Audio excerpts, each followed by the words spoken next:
রাত ৮টা বাজে। একটা ছোট্ট বাড়িতে একজন লোক চেয়ারে বসে খবরের কাগজ পড়ছে। ঘরে তেমন জিনিসপত্র নেই, কিন্তু যা আছে খুব ভালোভাবে সজ্জিত করা। সময়টা ২০০২, বাংলার একটি ছোট শহর মেদিনীপুর। বছরের শেষ দিনের আর কয়েক ঘন্টা বাকি আছে। সামন্তবাবুর বাড়িতে অন্য দিনের মতো আজও সব ঠিকঠাকই আছে। প্রায় ১ বছর হলো সামন্তবাবু রিটায়ার্ড করেছেন। হাতে তেমন কাজ না থাকায় সারাক্ষণ বাড়িতে বসে তিনি বিরক্ত বোধ করেন। কিছুক্ষণ পর সামন্তবাবুর ছেলে বাইরে মৌজমস্তি করার পর বাড়িতে ফিরে আসে। সৌরভের কলেজ ছুটি পড়েছে, হয়তোবা সে ছুটির অজুহাতে বাড়ি ফিরেছে। ফিরলেন নবাব, দেশের অর্থব্যবস্থার হালও বুঝি ফিরিয়ে দিয়ে এলেন, আর ইউক্রেন রাশিয়ার যুদ্ধ বোধহয় মিটিয়ে দিয়েছেন। সৌরভের বাবা সৌরভকে ঠাট্টা করে বলে। সৌরভ কিছু না বলে তার রুমের দিকে যেতে লাগলো। তখনই রান্নাঘরের ভেতর থেকে একটা আওয়াজ এলো।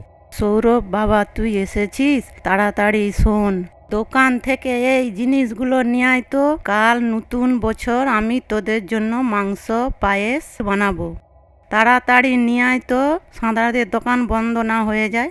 সৌরভের মা ওকে কিছু টাকা দিলেন। সৌরভ একটা ব্যাগ নিয়ে বেরিয়ে গেল। তখন শহরটা ছোট ছিল, কোনো বড় বড় বাড়ি ছিল না, মোবাইল ছিল না, অ্যান্ড্রয়েড তো দূরের কথা। মানুষ তখন একে অপরের সঙ্গে কথা বলে সময় কাটাতো। সৌরভ ধীরে ধীরে দোকানে পৌঁছালো। ওখানে প্রথম থেকেই একজন লোক বসেছিল। সাঁতরাবাবু দোকানের ভিতরেই ছিল, বাকি দুজন ওই গ্রামেরই লোক ছিল। এদেরও প্রতিদিন সন্ধ্যাবেলায় বসে আড্ডা মারা জলভাত ছিল। কি মনে হচ্ছে আইসিসি চ্যাম্পিয়ন ট্রফি কে জিতবে?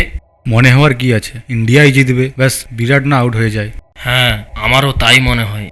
এই সময়ের মধ্যে সৌরভ ওখানে পৌঁছায়। কাকা, মাই জিনিসগুলো নিয়ে যেতে বললো, এই জিনিসগুলো দিয়ে দিন। সাঁতরাবাবু ফর্দ দেখে জিনিসগুলো দিতে লাগলো। এই সময়ের মধ্যে তার মনে হলো বাইরে অন্ধকারের মধ্যে একজন বসে আছে। রাস্তার কিছু দূরে মনে হলো কেউ কিছু রেখে যেন কি করছে, কিছু রেখে চুপচাপ সেখান থেকে দ্রুত চলে যায়। সাঁতরাবাবু ওই দিকেই দেখতে লাগলো। কি হলো কাকা, কি ভাবতে শুরু করল? আরে কিছু না, সামনে কেউ তো কিছু একটা রেখেছে। আমার মনে হচ্ছে কেউ যেন কিছু একটা করছে। তারা সব ওখানে পৌঁছলো। তারা দেখলো ওখানে একটি থালা রাখা আছে, তাতে লেবু, লঙ্কা, লাল সিঁদুর এবং কিছু মিষ্টি রাখা আছে। এইসব তন্ত্রমন্ত্র আমার দোকানের সামনেই করতে হলো। শালা কোথা থেকে এসে যায়, শান্তিতে বসবাসও করতে দেবে না।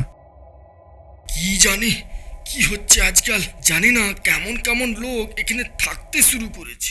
এখন তো ওটা রোজ হয়ে দাঁড়িয়েছে, এখন তো এটা দিনের পর দিন বাড়তেই শুরু করেছে। আমি জানি নতুন সাল আসতে আসতে শেষের দিকে তেনাদের বাড়ন্ত বাড়তে থাকে।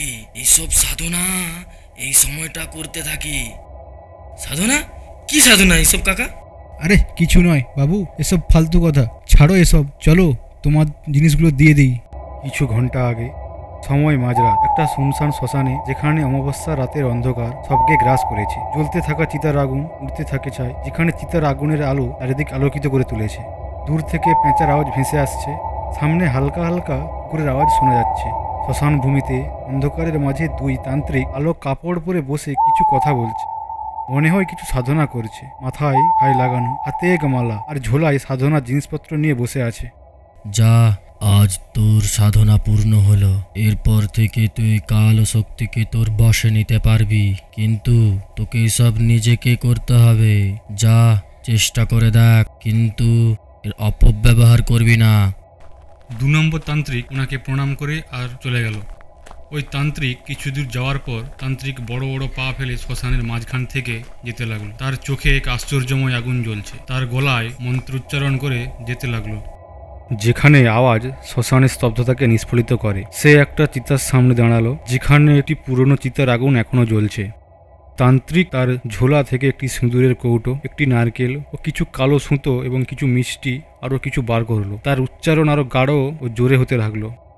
আজকে রাতে তোমার বন্ধনকে ছেড়ে আমার কাছে আসতেই হবে। কালো আত্মা, তোকে আমার দাস হতেই হবে।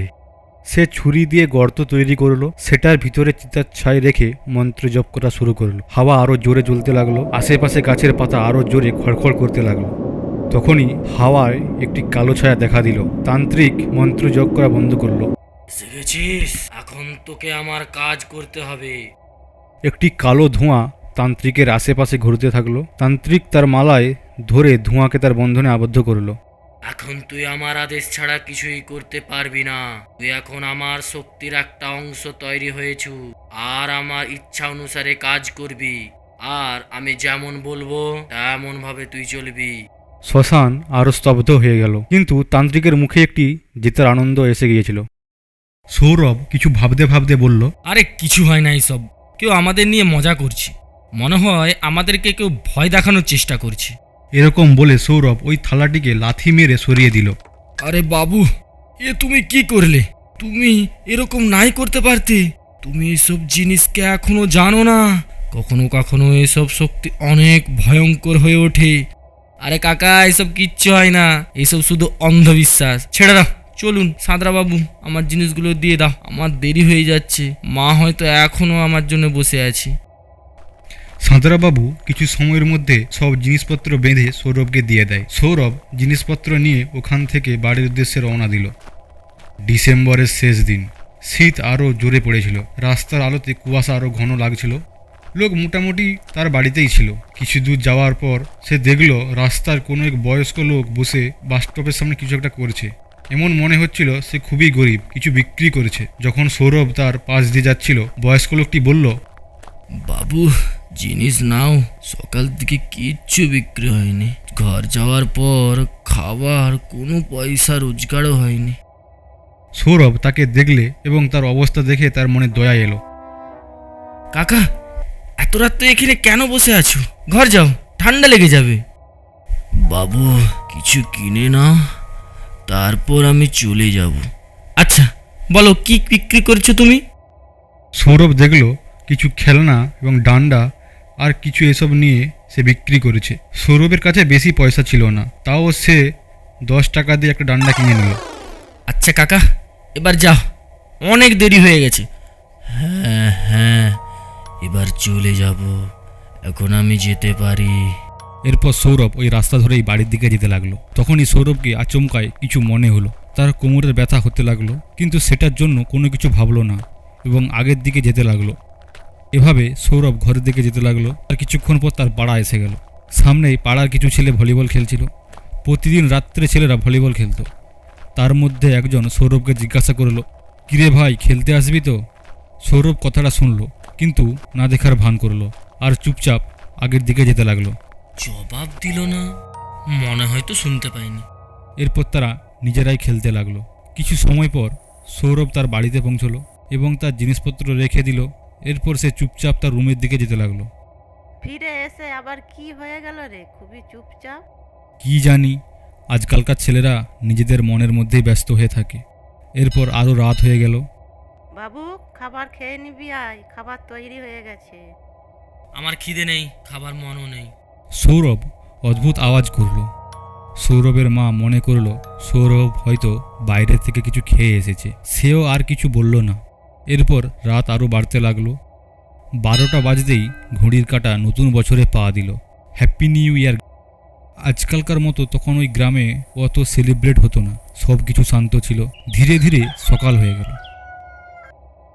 সৌরভ এখনও শুয়েই ছিল।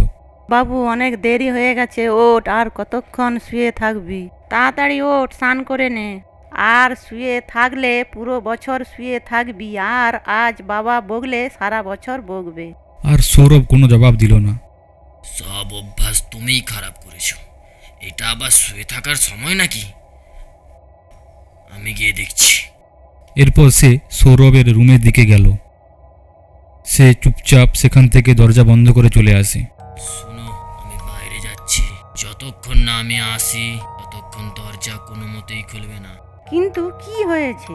কিচ্ছু নয়, কিন্তু আমি যতক্ষণ না আসছি ততক্ষণ তুমি দরজা খুলবে না।